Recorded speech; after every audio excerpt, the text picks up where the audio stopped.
You got us. Okay, for the test. Now, I need to be able to.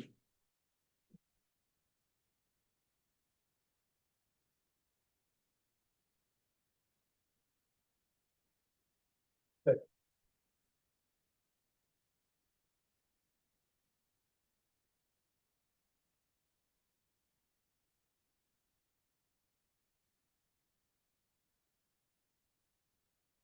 Use dot and cross products. What do you use dot and cross products for?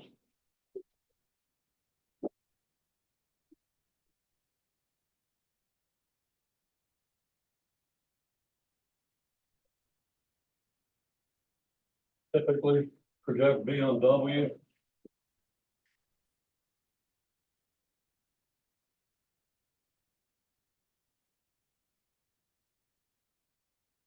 Find the angle between B and W.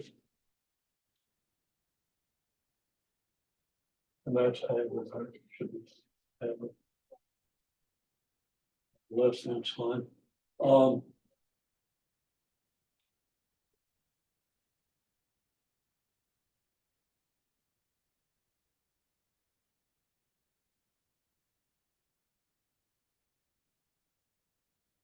Find a vector perpendicular to B and W. Okay.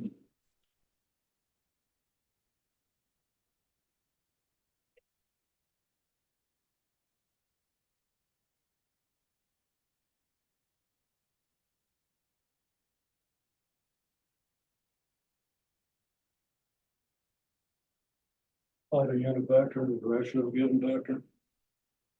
Okay. It's also, you should know instantly how to do, and probably do depending on how you approach the homework. Okay.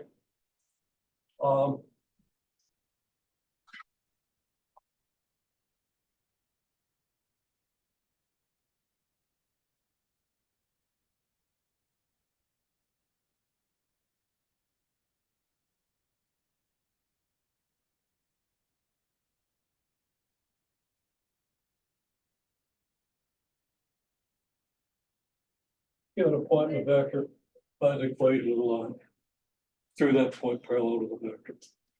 Okay, so I'm giving you abbreviated statements here because there's a lot we need to do. So I'm just kind of giving you a reference, but you should know what I mean by this.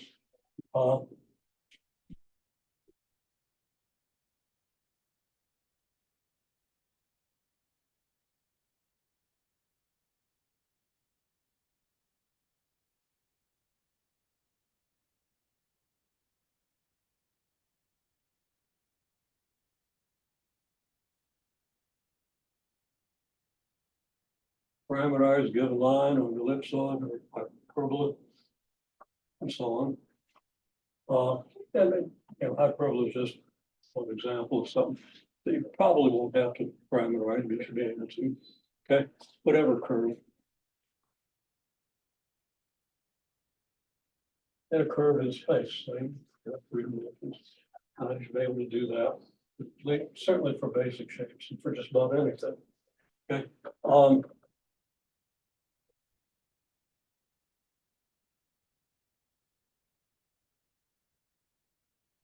Measurable plane.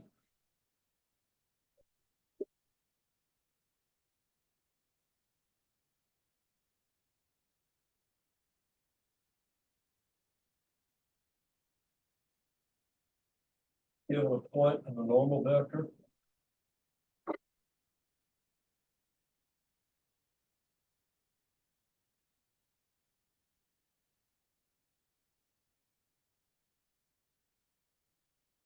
Or given 3 points. Or given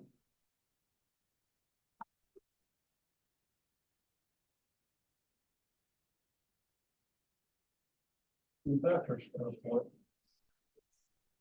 If you're given two vectors and a point, you take the cross product, you get a normal vector, you got the point, and you just reduce it to this. If you've got 3 points, you can get two vectors. And do this, which gets you to this. Does that make sense? Okay. You should understand it's like that because it simplifies things to understand how these things are related. And I think you pretty much do. But make sure you're really clear on it. Okay. gonna need to be able to do these things. Okay. Uh,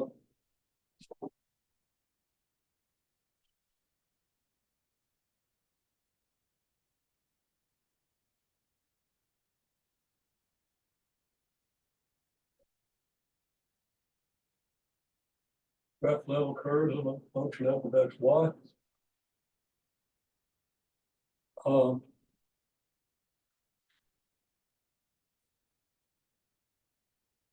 all quadrant surface. And on the quadrant surface, like actually, when I say level curves on quadrant surface, you'd have level.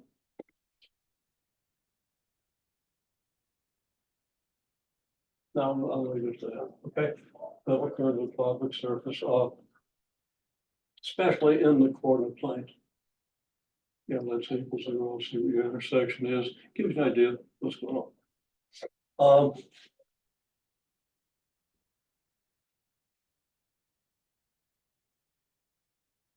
Then you should actually be able to, make some kind of attempt at graphing a quadrant surface.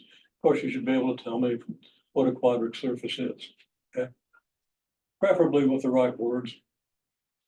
If you tell me cross sections in this direction are ellipses and cross sections this direction are hyperbolas, or cross sections this direction are parabolas, cross section this direction are ellipses or hyperbolas or whatever, okay? I would kind of accept that, but you should probably, you'd be better off if you know the standard terminology, elliptic, hyperboloid, or whatever, okay? Just helps you clarify your thinking. All right, let me pause a minute. I just want to look at the chapter headings and make sure I've looked at the test. Okay,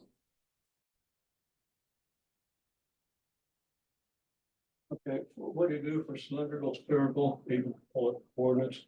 I'll include rectangular, which I'm familiar with.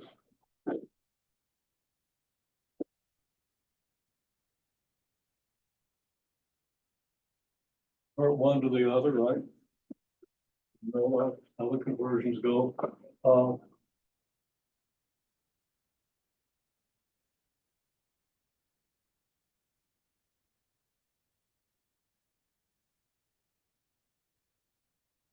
And you know what the area of volume increment is for each one, because you'll be stumbling over it in the next chapter if you don't. Okay. Now, normally, in a lot of courses, and in my courses, I generally don't even do cylindrical and spherical coordinates till we get to the next chapter. Okay. But following the text that we're following, there are good reasons to do this early. So you kind of get used to it so that when you get to it and really have to use it to do integrals and stuff, you don't get steamrolled. Okay, so look at how your basic picture. And then we use the basic picture later. That works out fine. It's just a coincidence of the best free textbook I could find, okay, which is the OpenStax. Okay. So we got that. And then we have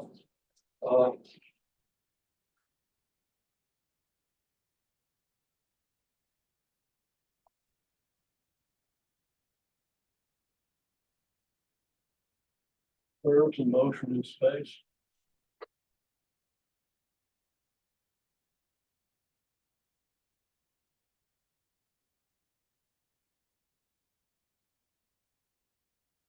Know that that could be interpreted as position, velocity, and acceleration if t is time.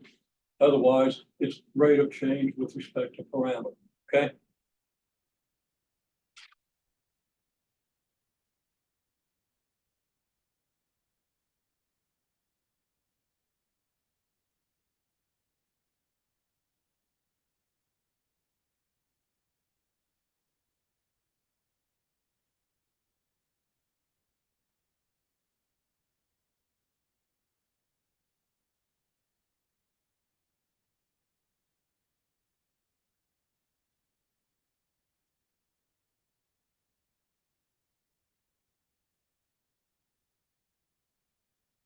And this would be, okay, if R is position, and R could stand for something totally abstract. Okay, it stands for something besides position. You have all kinds of quantities that you can model in 3 dimensions that aren't position. Okay. But the easiest one to understand is position with t being time, and then this is your velocity function, this is your acceleration function. Unit tangent. I'm just going to write down t. You know how to get t.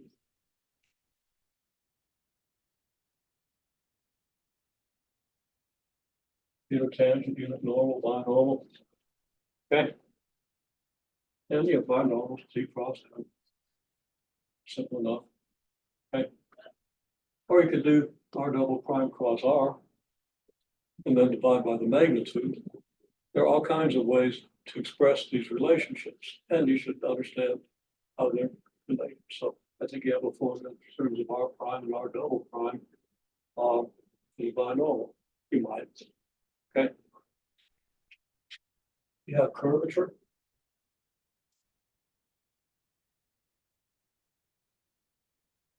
Which is the rate of change of your unit tangent vector with respect to r plane. Okay. Or the rate of change of the unit tangent vector divided by the magnitude of that rate of change. Okay. Divided by, that's it, be the rate of change of your unit tangent vector divided by how fast you're moving. We talked about that. The faster you're moving, the bigger the rate of change of your unit tangent vector. But if you're moving at unit speed, it changes at a rate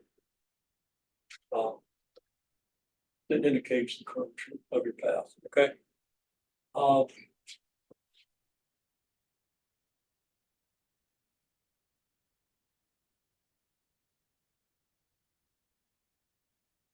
Osculating circle.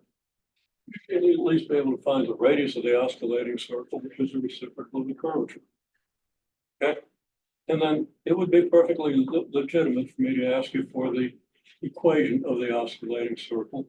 And I'd consider that a fairly challenging problem. I wouldn't put too many problems of that nature on the test. Because there's one that I'm putting on. Challenge. Okay. Most of them are pretty straightforward or modest. One of them I think is a little bit difficult, but I always partial credit if you don't get anything. Okay. There's one problem that asks you to a lot of things you should know together. And we'll see how it goes.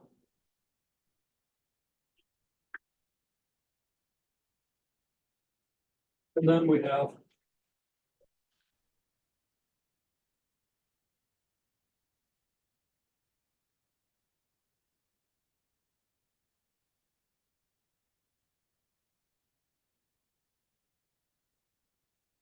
one's AT and AM.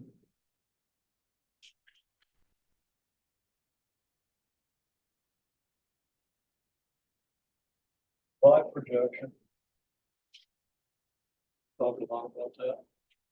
So something that, I haven't made the final, I can still change things in the test. Okay, so if I didn't have one of these things in the test and then decided to go ahead and have them, I'd feel free to, okay? Because you don't know what the test is, I'd probably have to replace something else. So if I didn't have this on it and decided I wanted to, I guess do change it. Okay, this is a little more, but let me just ask. Okay, that should be a familiar picture. We drew it last time. I was drawing it for the first time. I'd probably color code the 2 planes here, but we understand, I think, now what the planes are, if we were able to see it last time. If not, take another look at it, structure yourself, look at it.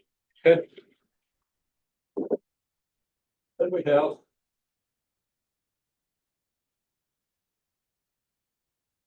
a slope here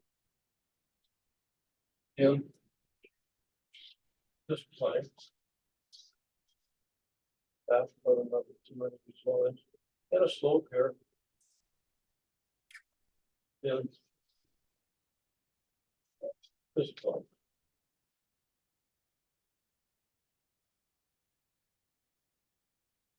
What's the slope in this plane?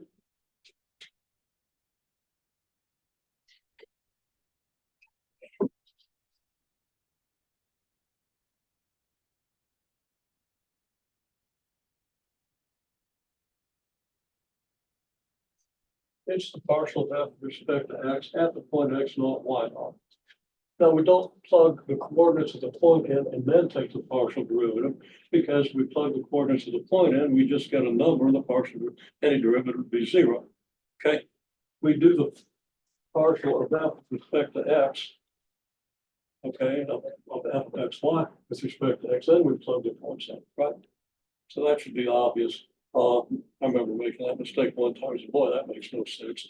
Okay, beat my head against the wall for 2-3 minutes. Oh, no. Okay, then I had it straight. So, that's part of the learning process. That's what happens when you use formulas and don't know what they mean. Okay, but that revealed what the formula meant, and I pretty much knew anyway, so it reconciled. So, that sort of thing happens, and that's okay. And then, here we have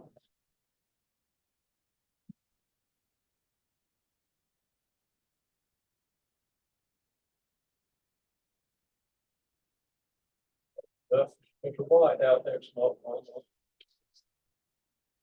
That'd be the slope of this line. And then we can compose the vector. Okay. We can have a vector here.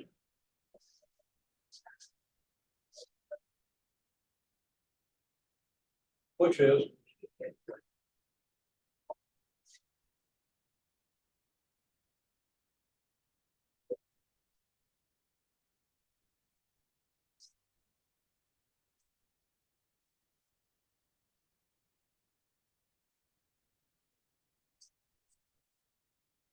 it's your J vector plus partial depth with respect to x times k.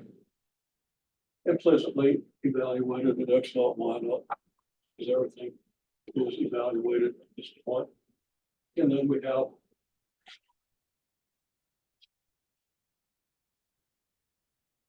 a vector here, which is plus partial f with respect to y times k. Times k. Say one, say k. Okay, we got these two vectors. So now we have a normal.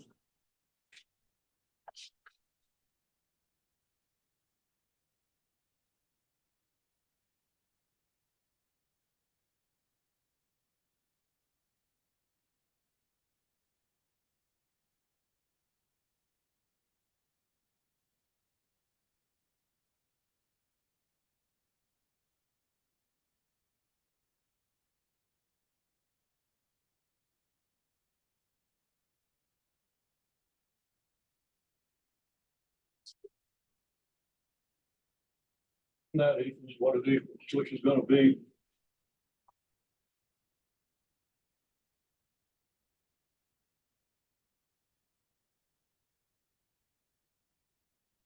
partial f with respect to x times k plus partial f with respect to y times I minus k.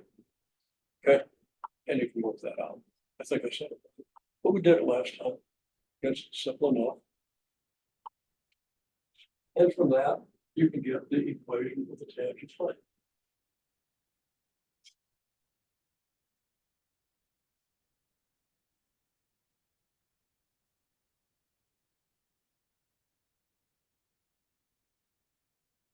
So we put these things together to get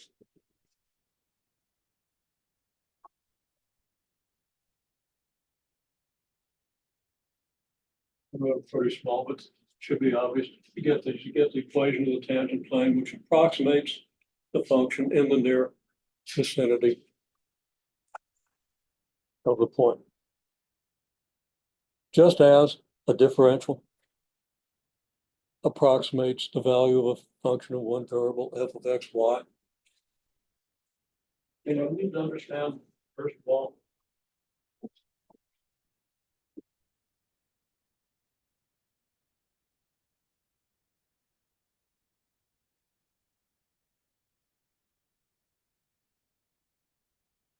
differential approximation of y is f of x.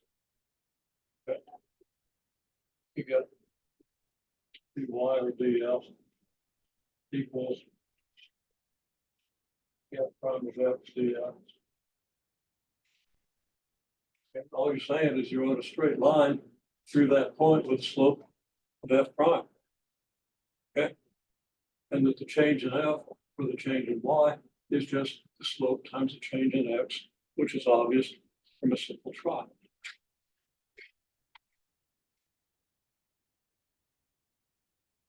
Here's dx, here's df, which is slope times dx. Slope df prime of x. And you need to understand this picture. Okay.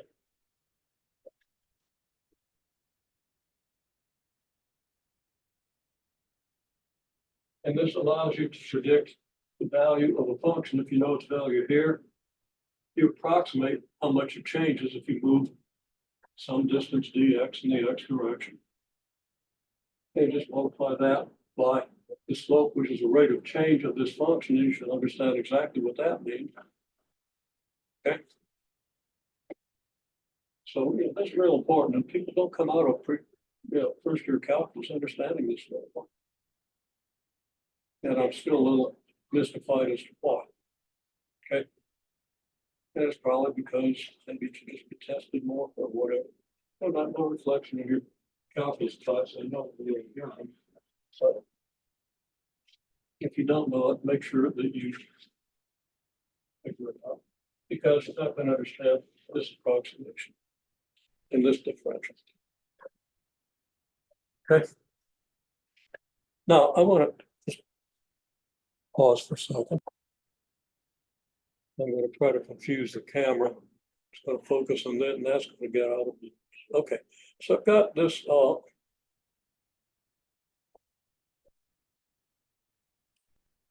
wood block here. I lay it flat on a table so that the XY plane is the surface that's perpendicular to the other sides. Okay. Yeah, I could state that better, but I didn't. Okay. This corner here is going to be X naught, Y naught. Okay. So tell me, there's the X direction toward you, there's a Y direction, and the Z direction is up.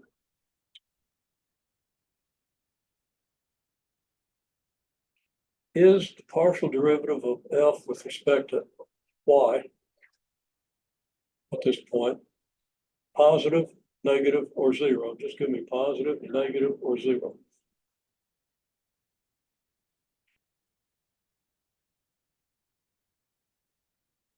On my block.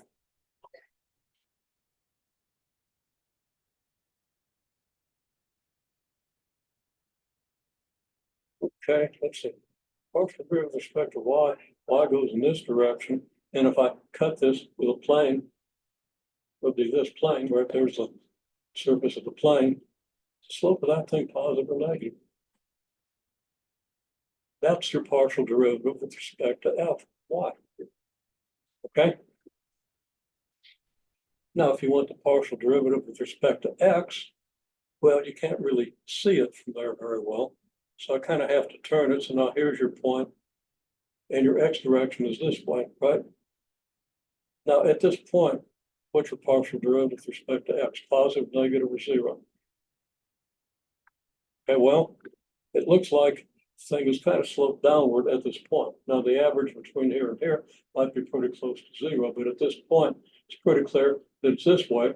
And if the X direction is that way, which it is, okay, make sure, okay, then it's going down and it's negative again. Okay, makes sense? Now, if we want to use those partial derivatives to estimate the value of the function here at this point, this corner, okay? The opposite corner from this one, the opposite corner of the base from this one, then the slope in this direction and the slope in this direction are going to have something to do with it, right? Well, you should reconcile this. I'm going to say, and I really wish there was a better notation for the differential, because you're kind of using infinitesimal quantities, but making them bigger. Okay. I don't really like that, but I haven't been able to think of a good alternative, and apparently neither has anybody else, because I'm sure other people are also much smarter than I am, are also bothered by this, and they haven't invented a notation. I'm not great at inventing notation, I do okay. People that are really good at inventing notation haven't done it. So I'm gonna limit the application of my brilliance to things that I'm better at. Okay, now.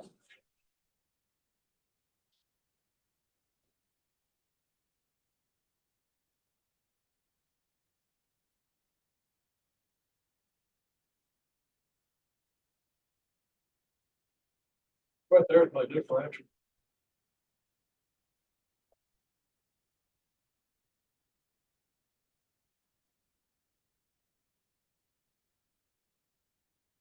That's just like the differential I wrote before, where I said that dy was f prime of x dx.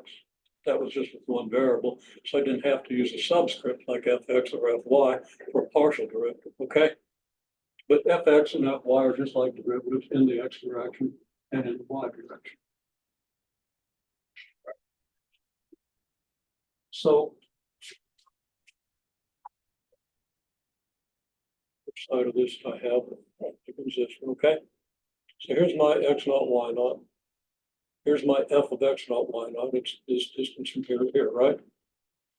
What's the change in this thing according to the slope here, which is pretty constant, and the slope that I see here, which is negative, maybe almost as steep as this, okay?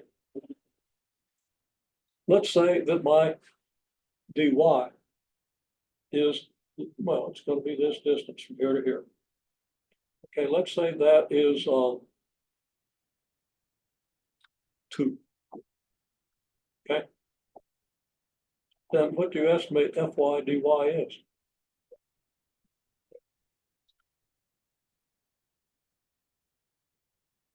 Well, what do you estimate that the slope is? It's negative. Closer to 0 or -1. Is it between 0 and -1? What would a slope of -1 look like? 45-degree angle, okay? So it's less than that. It's a pretty small slope, right? Is it less than a half? Less than a fourth? Probably 0.1 or 0.2. Negative. So if it's negative 0.1, negative 0.15, let's be ambiguous. Okay. So if I go 2 this way and a slope of negative 0.15, how far do I go, up or down? Do I go up or down? We go down because the slope is downward, and I'm going positive in the y direction. If I went in this y direction, I'd be going up, right? But you can see that, yeah, right there it is. Okay. So I'd be going down how many units? Point what? Show me with your fingers. Yeah, 0.3. 0.15 times 2, right? Negative 0.15 times 2. There's your fx dx. Sorry, f dy dy. All right. Makes sense. Okay, now let's just say we have different scales for x and y, and where is it? Okay, I'm not there. I lost it. I mean, yeah, I've lost it in a psychological sense, but I can't seem to find the right side of this.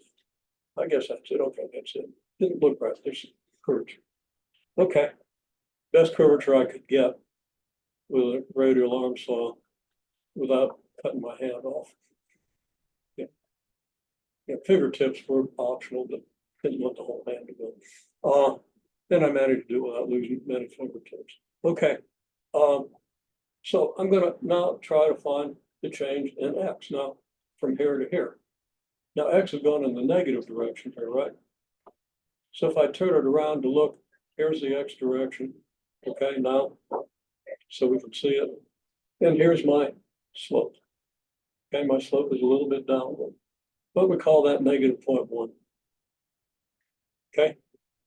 Now my X scale doesn't have to be the same as my Y scale, only if I want to see things in their correct shapes. But sometimes Y might be measured in units of tens, and X might be measured in units of millions or microns, depending what you're trying to model, right? The same scale doesn't have to make sense. Scale doesn't have to be consistent among your different variables, okay? Scale depends on what you can see. And if X is measured in millions and Y is measured in tens, then you're not going to be able to see much of anything if you draw it to a true scale. First of all, your Y is going to be microscopic, okay? And your X's, if your X's look okay, and if your Y's look okay, your X's are going to be macroscopic, okay? Way too big. Microscopic is no word. Okay, so that slope is negative 0.1. And let's say that the displacement from here to here, it's got to be negative because, you know, here's your X direction. Okay. Say your X direction is negative 50. Right. So your slope is negative 0.1. Your motion in the X direction is negative 50. So how far would you go according to this slope? 5, but negative 5, positive 5, yeah. Yeah. Why positive? Well, clearly the slope is down this way. So if you go back this way, you're going to be rising. You're going to be moving according to a tangent line because the derivative gives you the slope of a tangent line at this point, right? So if you're moving 50 units in this direction, it makes sense that you're going up 5 in this direction, if that's the correct tangent. Okay. Well, that slope is actually probably more than 0.1. Like the slope is probably closer to 0.2 or even 0.25. I don't think it was 0.3, but it's on the video. I'm committed. Make a fool of me. You're welcome to. I do it several times a day. You might as well. Okay. So that was your fx dx, right? So there is your approximation. You're approximating your change in, I can't ever find it, the value of the function from here to here would be negative 0.3 for this direction and positive 5 for this direction.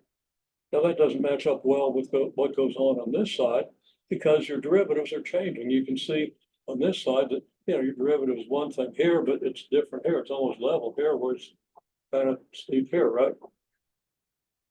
Okay. And then there are also other irregularities in the surface you might not be able to see. So there are changes in the slope, and that's going to be important, very important. I'm not going to worry too much about it right now. There goes your second derivatives. Okay. There's a second derivative in the xy direction, in the x direction, and in the y direction. Okay. Which gives you curvatures, which makes the surface curve. And the more curvature you have, the less accurate your differential is going to be. Okay. So I'll write a couple of words here and find my white chocolate, you know.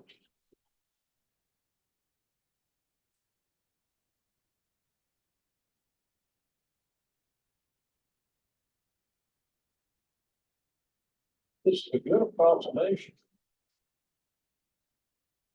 Yeah.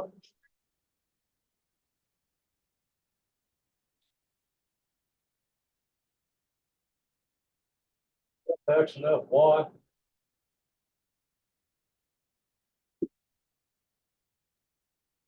Don't change much.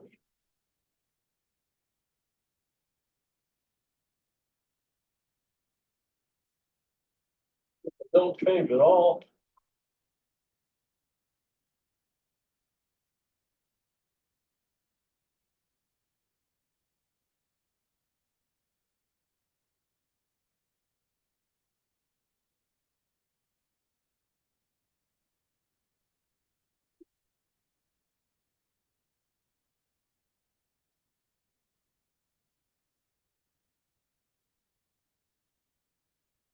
To the extent that they don't change at all, the tangent plane is just accurate. Most of the blocks that you all have. Here's just one I stole from somebody. Don't get violent, I'll give it back to you. Okay, pretty much straight there, pretty much straight there, pretty much straight there, pretty much straight there. I just made a straight cut, and to the extent that my saw was accurate, it's pretty darn accurate. It's not a hugely expensive saw, but it still does accurate cuts way better than any precision I can achieve in what I build. So your tangent plane's exact here, to the extent that the saw made an exact cut, which relied somewhat on my holding the thing steady while the saw made a pretty weird cut. Okay. But since my fingers and my hand were at risk if I didn't, I held it pretty steady. Actually blocked it so it wouldn't move. Okay. Gotta be careful because the saw is wanting to shoot the thing out the back and all that stuff. So, probably getting to the age where I shouldn't do that. Okay. Now, the whole point is, in the example I just showed you, that was an example where at least in that vicinity of your XY, the whole thing is flat.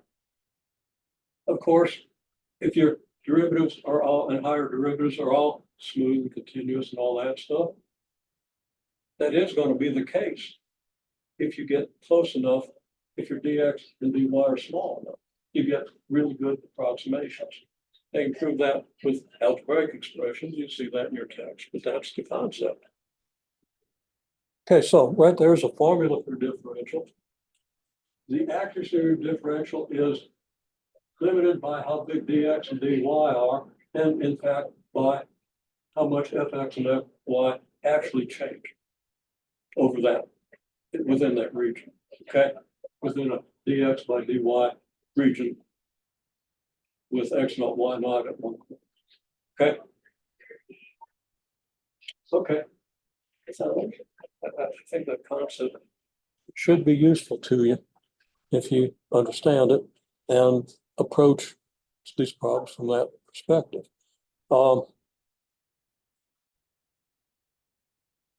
Okay, again, as I said before, you want to understand what the chain rule means, the formulas for the chain rule.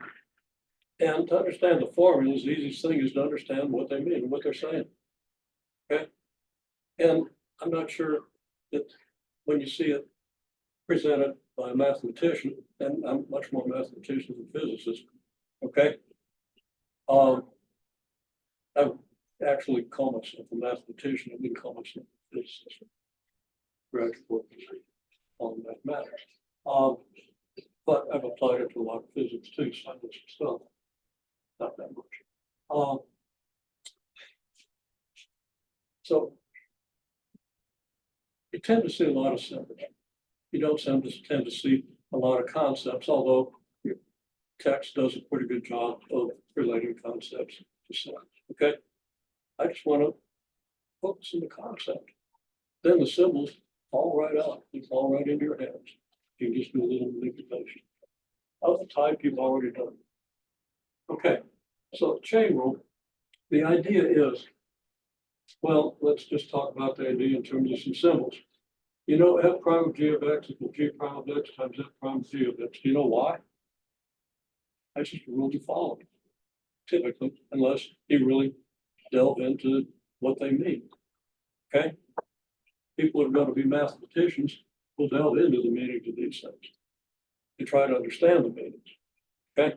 I did. I thought, well, I said successfully understand it because the way it was being explained didn't engage with the way my mind wanted to work, but I finally figured it out. I could do the symbols, that wasn't difficult. But it's really pretty simple, I think. Okay, so just to understand what's going on, it's this because if x changes by delta x, then g of x changes by about, well, differential, basically g prime of x times delta x. Okay, you multiply the derivative by how far you change, and multiply basically you multiply the slope by the run, you get the rise. Okay, I can even say that slope.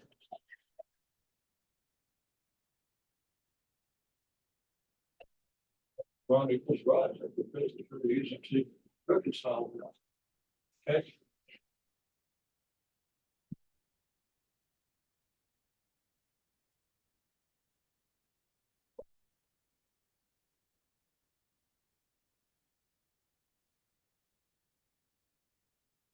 I have a better way to word this, because that's pretty much always the case.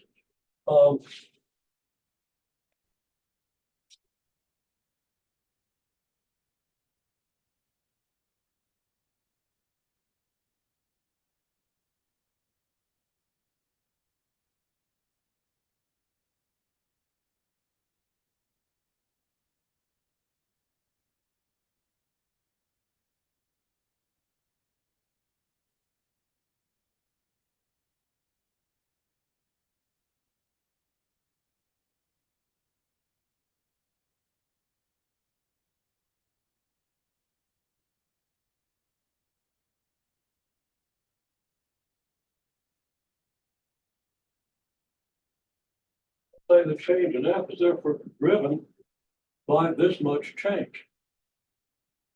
Okay. G prime of x times delta x.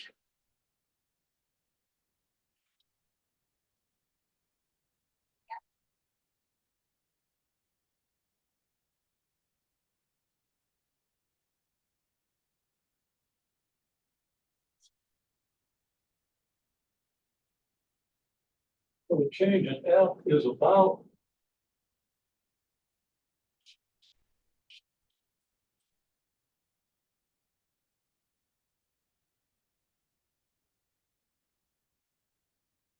the rate at which f changes with respect to x times the change in whatever this is, it's times g prime of x delta x equals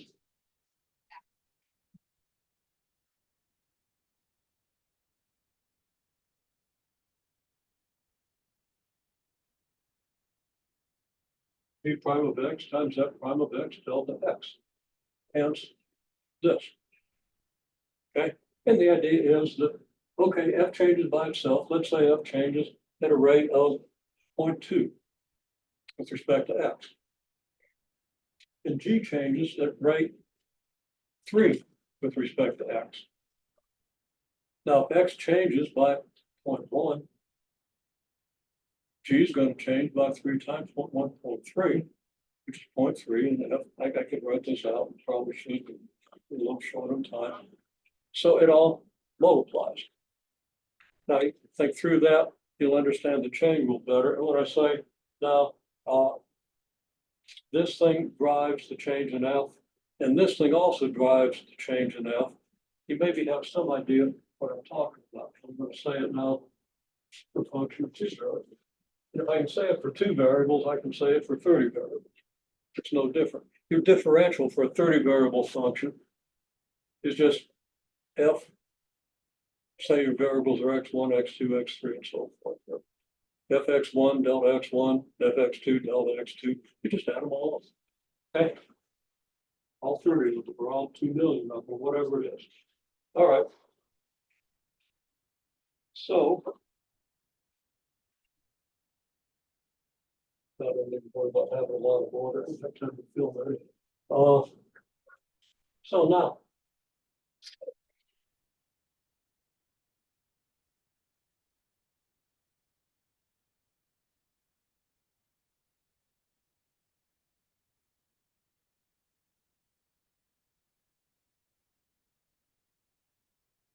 let's say equals f of x y, where x equals x of t, y equals y of t.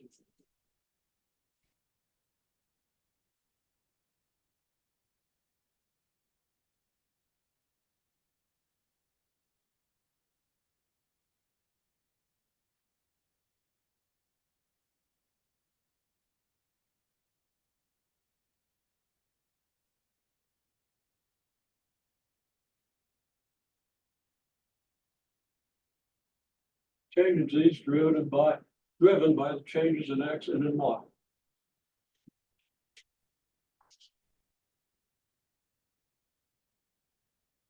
Rate of change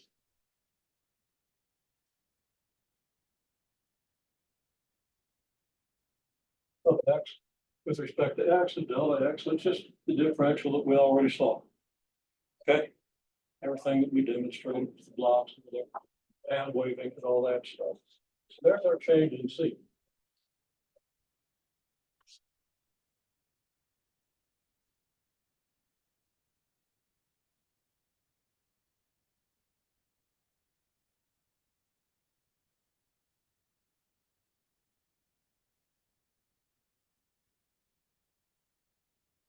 But if t changes, that changes x and changes y.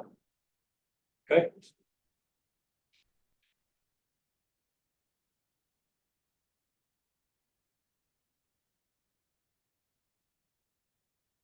When I say equal, it's approximately equal.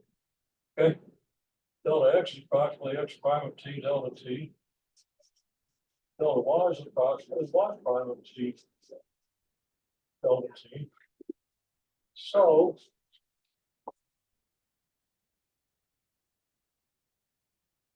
I'll write dc. The d's and deltas kind of get used ambiguously in this notation, but that's what I was talking about before. I've never been able to think of a better notation, neither has anybody else apparently. That moves that ambiguity. Anyhow, we'll say dc, which really kind of means delta z, equals then fx delta x plus fy delta y, which we already know. If that's fx times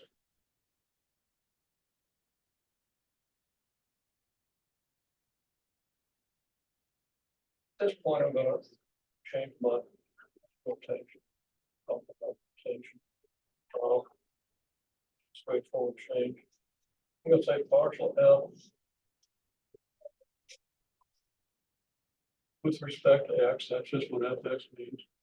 And I think you've seen that notation, haven't you? Which uses both notations. I did stop and check that. For partial f with respect to x times x prime of t, well, that's dx dt, you know. And this is dy dt delta t. We're going to take time to write this out.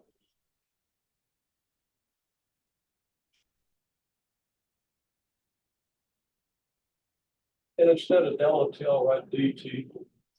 And actually,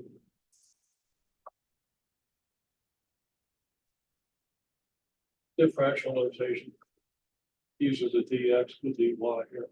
But that shouldn't be confusing. You understand the concept. Okay, well then, you know, this dx dt times delta t, but instead of delta t, I wrote dt. Making sure that we understand there's an ambiguity. Because when you apply this dt becomes a delta t. Okay. dt is a limit is delta t is delta t, which is secret. Anyhow, you don't need to worry about that. It works for you. But there it is. Okay. Well, from that, we can say dz dt equals partial f with respect to x dx dt plus the partial f with respect to y dy dt. Again, this function drives how much x changes, which then combines with the x derivative to tell you how much the function changes due to changes in x. Now, x is in this direction, just like with these blocks, x makes a change on that tangent plane. Okay? Y is in an independent direction, makes an independent change. Okay? Think that through in terms of your block. Treasure that. Or just leave it here and ignore it. Or just leave it here and look at it every day. You know, that's all right too. Nobody's going to mess with it. With a good term. Okay, that's pretty good. Okay, so here we have it. That's a chain rule for x and t is functions of one variable. Does that make sense? Again, you think.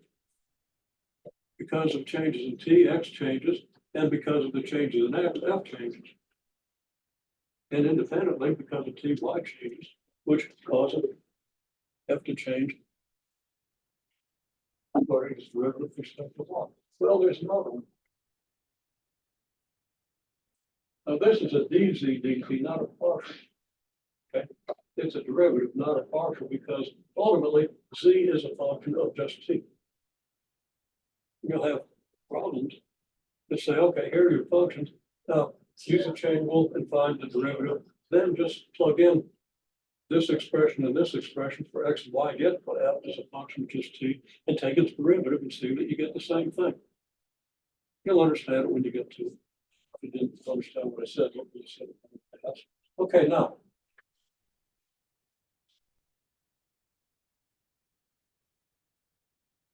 Let's write this down.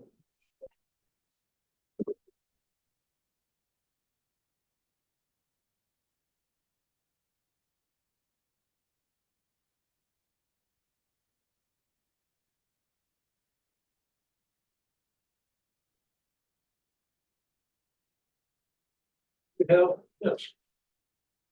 Now, what does this apply to? It looks just like this.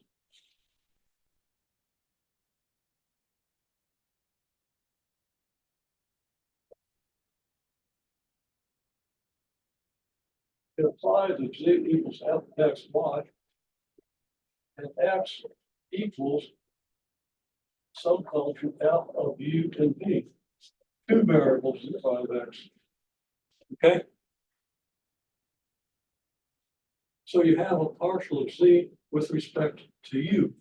And of course, y will equal y of u. So if u changes, that causes x to change, which then causes f to change at this rate. Okay. And also, if u changes, y changes, which causes f to change because of this derivative. Okay, gotta go. Off back. We're gonna take a minute, so if you check the end, I think you know where this is going. Okay, also then, we could write the partial of z with respect to v. If we had more time, I'd ask you to write it out. Okay, just to see if you're following it, but if not, let the text show you, go back and look at the video, look at somebody else's video, whatever. It's partial f with respect to x, partial of x with respect to v, plus the partial of f with respect to y, times the partial of y with respect to. And it get much more complicated. You let this thing regress. Maybe u is a function of 5 or 6 different variables, and the changes in those variables drive changes in u, which drive changes in f, and x, which drive changes in f.